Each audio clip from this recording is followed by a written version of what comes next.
ஆச்சி பாதாம் ட்ரிங்க். ஆச்சி பாதாம் ட்ரிங்க் ஒன்னு வாங்கினா ஒன்னு ஃப்ரீ. தமிழக வெற்றி கழகத்தின் முதல் பொதுக்குழு கூட்டத்தில் ஆதவ் அர்ஜுனா உரையாற்றி வருகிறார். அந்த காட்சிகளை காண்போம். சுமார் 2,75,000 பொறுப்பாளர்களை நியமித்து ஒவ்வொரு நியமமும் தலைவருடைய அனுமதியுடன் நியமித்து 70,000 பூத் கமிட்டியில் 50,000 பூத் கமிட்டியுடைய வெரிஃபிகேஷனை முடித்து ஒவ்வொரு நொடியும் கட்சியினுடைய உட்கட்டமைப்பில் தலைவர்களுடைய பங்கெடுப்பு அபரிமிதமானது. உட்கட்டமைப்போடு நாம் தேர்தல் போருக்கு தயாராகி கொண்டிருக்கிறோம். நீங்க சொல்ற மாதிரி ஒர்க் அவுட் ஹோம் இல்லை, உங்களெல்லாம் ரிட்டையர்மெண்ட் கொடுக்கறதுக்கு தான் ரெடி ஆகிட்டு இருக்கோம். உங்களுடைய 70 வருஷ அரசியல், உங்களுடைய ஒட்டுமொத்த மன்னராட்சி, குடும்ப ஆட்சி, 40 வருஷமா வேட்பாளர்னா இந்த அமைச்சர் பெரிய ஆளு, இந்த அமைச்சர் நிறைய செல்வாக்கு, நிறைய காசு வச்சிருக்கார், இந்த ஊழல் அரசியல் அமைச்சர்களையும் ஊழல் குடும்பத்தையும் தூக்கி எறிவதற்காக கட்சியுடைய உட்கட்டமைப்பை அமைதியாக பொறுமையாக உருவாக்கி கொண்டிருக்கிறார். கூடிய விரைவில் பொதுச் செயலாளர் அவர்கள் அறிவிப்பார்கள். கட்சியுடைய உட்டமைப்பு தமிழகமே எதிர்பார்க்கக்கூடிய ஒரு மிகப்பெரிய அதிர்வலையை உருவாக்கக்கூடிய ஒரு மாநாடை நடக்கும் பொழுது கட்சியுடைய உட்கமைப்பு எந்த அளவிற்கு 70 வருட கட்சிகளுக்கு நாம் ஒரு பெரிய சேலஞ்சா இருக்க போறோங்கிறத பதிவு செய்ய கடமைப்பட்டிருக்கிறோம். இதுக்கு நடுவில் எப்ப நம்மளுடைய போராட்டம் தொடர்ந்தாலும் மாநில அரசுடைய ஜனநாயகத்துக்கு எதிரான போராட்டமாக இருந்தாலும் ஒன்றிய அரசினுடைய தமிழர்களுக்கு எதிரான கொள்கைகளாக இருந்தாலும் போராடும் பொழுது ஒரு நெரேட்டிவை செட் பண்ணிட்டு இருக்காங்க. ஒரு கருத்தை உருவாக்கிட்டே இருப்பாங்க. அதை நான் இங்க பதிவு பண்ண நினைக்கிறேன். அண்ணா யூனிவர்சிட்டியில் ஒரு மிகப்பெரிய பாலியல் பிரச்சனை உருவானது. இன்றைக்கு இருந்த ஆளும் கட்சி அதை மூடி மறைக்க பார்த்தாங்க. நம்மளுடைய தலைவர் ஸ்டேட்மெண்ட் வந்த பிறகுதான் தமிழகம் முழுவதும் எங்கே சார் என்கின்ற குரல் ஒலித்தது. ஒவ்வொரு பிரச்சனைக்கும் ஒவ்வொரு வினாடியும் குரல் கொடுக்கக்கூடிய இயக்கம். அப்படி குரல் கொடுத்துட்டு நம்மளுடைய ஒரே குறிக்கோள், நம்மளுடைய மாநாட்டில் தலைவர் அவர்களும் ஒட்டுமொத்த கட்சியும் ஒரு அஜெண்டாவை ஃபிக்ஸ் பண்ணார். நம்மளுடைய ஒரே அரசியல் எதிரி திமுக, ஊழல், குடும்ப ஆட்சி, அதோடு சேர்ந்து கொள்கை எதிரி பிஜேபி, தமிழர்களுக்கு எதிரான கொள்கைகளை உருவாக்கக்கூடிய அரசை நாம் எப்பொழுதும் எதிர்ப்போம். இந்த டைரக்ஷன்ல நம்ம கரெக்டா போயிட்டு இருக்கும் பொழுது இந்த புலி அமைதியா தூங்கிட்டு இருக்கும்போது திடீர்னு ஒரு ஆடு என்ன பார்க்க மாட்டீங்களா, என்னையும் பார்க்க மாட்டீங்களா அப்படின்னு என்ன நெரேட்டிவ் செட் பண்றாங்கன்னா, திமுக கூட்டணியை உருவாக்கிட்டோம், எதிர்கட்சிகளை எப்படி செட் பண்றது, எவ்வளவு பெரிய நெரேட்டிவ் தெரியுங்களா? இதுதான் மத்தியில் ஆளும் பிஜேபி செஞ்சுட்டு இருக்கு மற்ற மாநிலங்களில். ஆனா இங்க எப்படி செய்யறாங்கன்னா, அதாவது போன 2ஆம் ஆண்டுக்கு பிரசாந்த் கிஷோர் வந்தார். ஒரு நண்பரா ஒரு ஆலோசனை சொல்லலாம். ஏன் வந்தாரு? எதிர்காலத்தில் முதலமைச்சராகக்கூடிய எல்லா தகுதியும் நம்மளுடைய தலைவருக்கு இருக்கு. தமிழக வெற்றி கழகம் ஆட்சியை அமைக்கக்கூடிய வலு இருக்கு.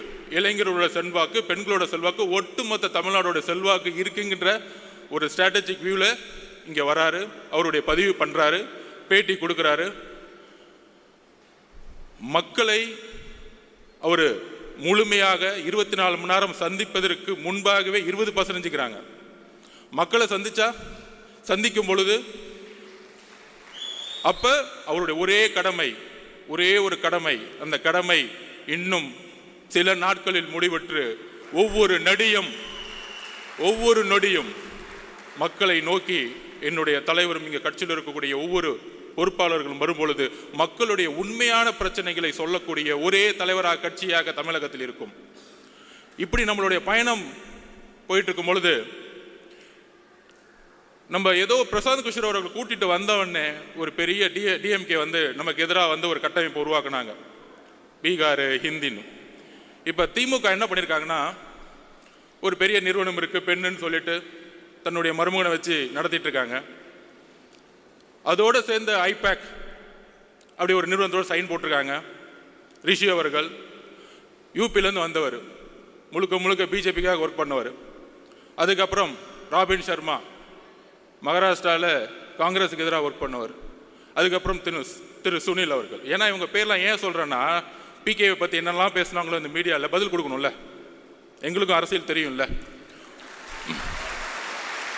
70 வருஷம் கட்சியை நடத்துறவங்க 3 ஸ்ட்ராட்டஜியஸ் அக்ரிமெண்ட் போட்டு என்ன செட் பண்ணிட்டு இருக்காங்கன்னா, எதிர்கட்சிகள் எப்படிலாம் உடைக்கணும், எதிர்கட்சியில் இருக்கிற தலைவர்கள் சுற்றி இருக்க எல்லா தலைவர்களும் எப்படி விலைக்கு வாங்கணும், அப்புறம் எப்படி தமிழக வெற்றி கழகத்தை எதிர்த்து நம்மளுடைய குரலை உடைக்கணும், பல பொய் பிரச்சாரங்களை எப்படி உருவாக்கணும். நமக்குள்ள பல பொய் பிரச்சாரங்களா இருக்கும், நிறைய பொய் பிரச்சாரங்களை உருவாக்குவாங்க. அப்படி செட் பண்ணப்பட்டவர் தான் திரு அண்ணாமலை அவர்கள். அதாவது டெல்லியில மோடி உக்காந்துட்டு மற்ற ஸ்டேட்ல செட் பண்ணிட்டு இருக்காரு, இங்க திமுக அண்ணாமலையே செட் பண்ணிட்டாங்க. அதுதான் புரியல. நல்லா பாருங்க எப்படி டைவர்ட் பண்ணுவார்னு பாருங்க. அதான் நான் சொன்னேன், எங்க தலைவர் புலி மாதிரி அமைதியா இருக்கும்போது திடீர்னு ஒரு ஆடு வந்து சம்பந்தமே இல்லாம எங்களுடைய குறிக்கோள் ஒட்டுமொத்த திமுகவை நாங்க வந்து கேள்வி கேட்டு மக்களுடைய பிரச்சனையில் குரல் கொடுக்கறதுக்கு நாங்க பிரச்சாரத்தை உருவாக்கிட்டு இருக்கோம். சம்பந்தமே இல்லாம வந்து எங்க தலைவரை பார்த்து, அது ஒரு தொழில், என்னுடைய தொழில், பெண்ணை கேவலமாக பேசக்கூடிய ஒரு தலைவரை பிஜேபி வந்து வச்சிருக்கும் போதே முடிவாயிருச்சு அந்த கட்சி எந்த அளவுக்கு இருக்கு. அக்கா தமிழிசை சவுந்தரராஜன், வானதி அக்காக்கெல்லாம் தெரியும் இந்த தலைவரை பத்தி. எந்த அளவிற்கு திமுகவிற்காக நம்ம அண்ணாநிசுட்டி பிரச்சனையை கையில் எடுக்கும் பொழுது, மக்கள் எல்லாம் அந்த பிரச்சனை குரல் கொடுக்கும் பொழுது, எங்கே சார் அங்க பிரச்சனை கொடுக்கும் போது திடீர்னு சட்டையை கழட்டிட்டு சாட்டை அடிச்சுக்கிறது. என்ன அரசியல் பண்றீங்க? யாருக்காக இந்த அரசியல்? பாவம் மோடி அவர்கள் டெல்லியில் உட்காந்து நமக்காக ஒரு பையன் சாட்டையில் அடிச்சிட்டு இருக்கான், நமக்காக ஒரு பையன் கத்திக்கிட்டு இருக்கான், நமக்காக ஒரு பையன் வேலை செஞ்சுட்டு இருக்கான் நினைக்கும் போது அங்கதான் பிரச்சனை இருக்கு. இந்த ஸ்ட்ராட்டஜிஸ்லாம் வந்திருக்காங்களே, அப்பயே கரெக்ட் பண்ணி முடிச்சுட்டாங்க பிஜேபியில். யார தலைவரே கரெக்ட் பண்ணிட்டாங்க. இனி வரும் காலங்களில் எங்கள் தலைவரையும் கட்சியும் தொட்டால் உங்களுடைய உண்மையை தூக்கி எறிவோம் மக்கள் மத்தியில். எழுதி கொள்ளுங்கள். எங்க மேல நீங்க எதுவும் சொல்ல முடியாது. நாங்க ஒன்னும் 10 வருஷம் ஆட்சியில இல்ல, ஊழல் பண்ணல, ஊழல் பண்ண பணத்தை போய் லண்டன்ல வச்சு கொண்டாடல. நாங்க தெளிவா இருக்கிறோம். ஏன் தலைவர் வருஷத்துக்கு 1000 கோடி ரூபாய் சம்பாதிக்கிறது விட்டுட்டு வராரு. நீங்க ஆட்சிக்கு வந்துட்டு ரெட் ஜெயின் கம்பெனி நடத்தி சினிமால சம்பாதிச்சுட்டு இருக்கீங்க. இதுவா அரசியல்? 2018 2021 ரெட் ஜெயின் கம்பெனியுடைய வருமானம் என்ன? 2021 ஆட்சி அமைத்த பிறகு ரெட் ஜெயின் கம்பெனியுடைய வருமானம் என்ன? அரசியல் அதிகாரத்தை வைத்து சம்பாதிக்கக்கூடிய எந்த செயலும் ஊழல் தான்.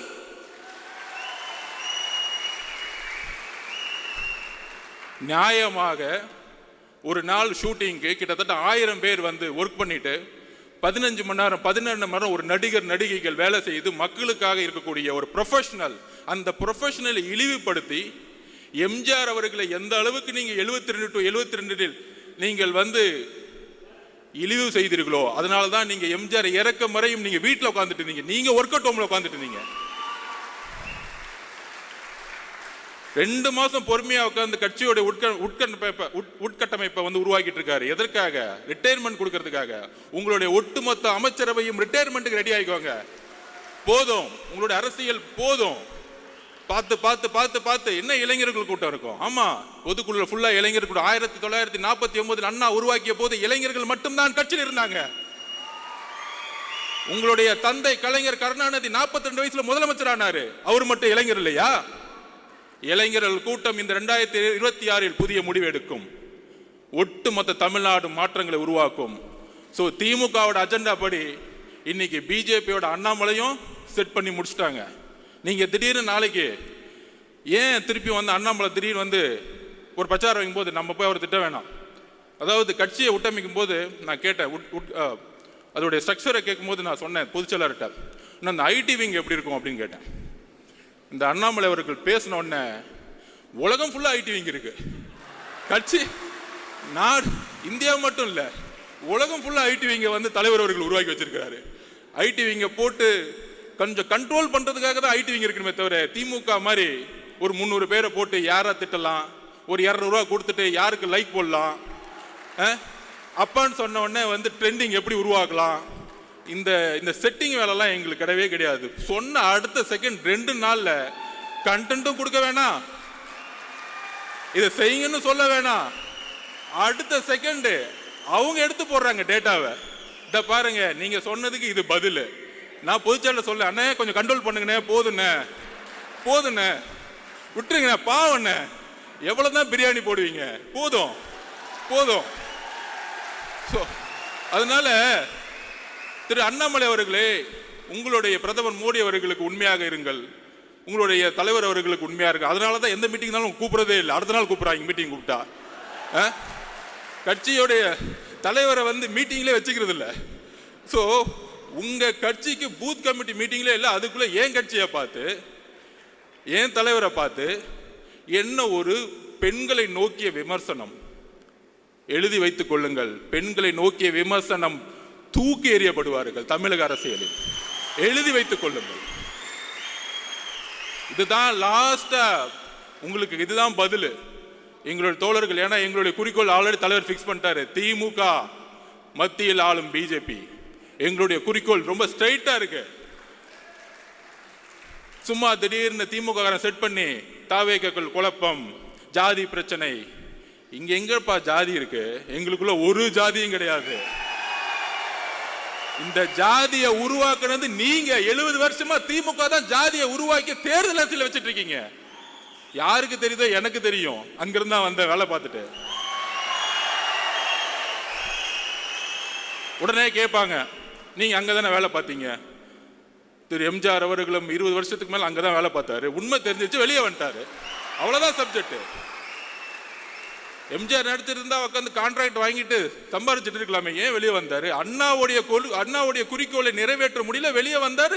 ஜெயிச்ச பிறகு அண்ணாவோட குறிக்கோளை நிறைவேற்றினார். இன்றைக்கு அண்ணாவுடைய குறிக்கோளையும் பெரியார் அவர்களுடைய குறிக்கோளையும் நிறைவேற்றக்கூடிய ஒரே தலைவர் எங்களுடைய தலைவர், ஒரே கட்சி தமிழக வெற்றியோட கழகம். ஏனென்றால் இன்றைக்கு வரைக்கும் அறிவாலயத்தில் நீங்க பெரியார் போட்டோ வச்சதில்லை, இன்றைக்கு அறிவாலயத்தில் அம்பேத்கர் சிலை நீங்க வச்சதில்லை. நீங்க சமூக நீதி பத்தி பேசிட்டு இருக்கீங்க. என்ன சமூக நீதி? என்ன சமூக நீதி இருக்கு?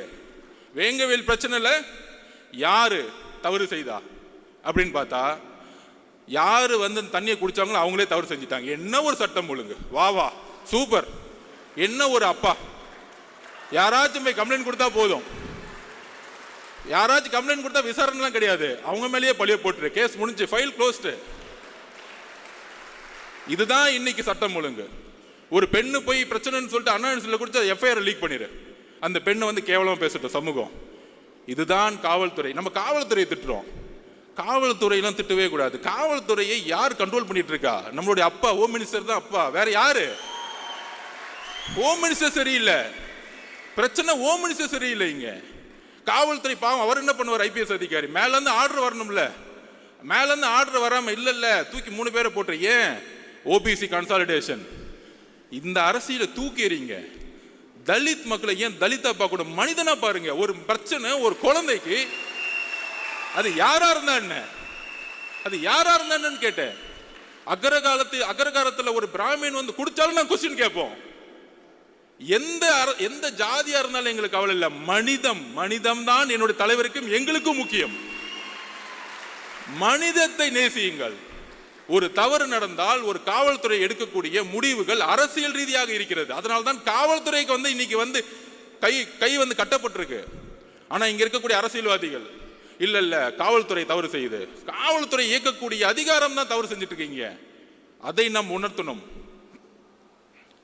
அப்புறம் தலைவர் சொன்னார், பாசிசமா பாயசமா,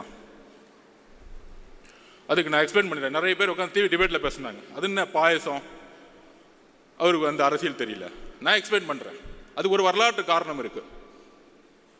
நேஷனல் ஃபாசிஸ்ட் பார்ட்டி முசோலினி அவர்களால் 1ஆம் உலகப் போருக்கு பிறகு தொடங்கப்பட்ட கட்சி. அந்த கட்சியோட குறிக்கோள் தொழிலாளர்களையும் ஏழ்மையும் ஒழித்து ஒரு அரசியல் அதிகாரத்தை மக்களால் உருவாக்குவது. அப்படி உருவாக்கும் பொழுது ஒரு இனவாத அரசியலை அவங்க கையில் எடுத்தாங்க. அதே இனவாத அரசியலை பிஜேபி எடுத்து தேர்தல் அரசியலை கையில் எடுக்கும் பொழுது அதற்கு தான் அதன் பெயர் பாசிசம் என்று சொன்னோம். பாயசம் சொன்ன உடனே என்ன நினைச்சிட்டாங்கன்னா திமுகறாங்களாம், பரவாயில்ல அவர் நம்மளை கொஞ்சம் ஸ்வீட்டாக தான் திட்டுறாரு, தெரியல இன்னும் அவ்வளோ அரசியல் அறிவு கிடையாது. 3ஆம் தலைமுறை இல்லை, 3ஆம் தலைமுறை கொஞ்சம் கம்மியாக தான் இருக்கும், அவங்களுக்கு தெரியாது. இவர்கள் எப்படின்னா பாயசம் சொல்லக்கூடாதுண்ணா, நாசிசம்னு சொல்லணும், அப்போதான் கொஞ்சம் புரியும். ஸ்ட்ரைட்டாக ஹிஸ்டரி புரிய வைக்கணும். நாசிசம் எப்படின்னா பாசிசோடைய முசோலினியோடைய ஒருத்தரை பார்த்து வளர்ந்தார் அந்த காலத்தில், அவர் பேர் தான் ஹிட்லர். அவர் தான் பாசிச உருவாக்குனார். National socialist German labours party, அந்த கட்சியோட பேர் பார்த்தீங்கன்னு வச்சுக்கோங்க, சோசியலிஸ்ட், லேபர், தொழிலாளர்கள் எல்லோரும் சமம் அப்படிலாம் இருக்கும். நம்ம திமுக மாதிரி ஆஹா எவ்வளோ அழகா இருக்கு, அண்ணா அவர்கள் உருவாக்கி கொள்கை ரொம்ப அழகா இருக்கும்.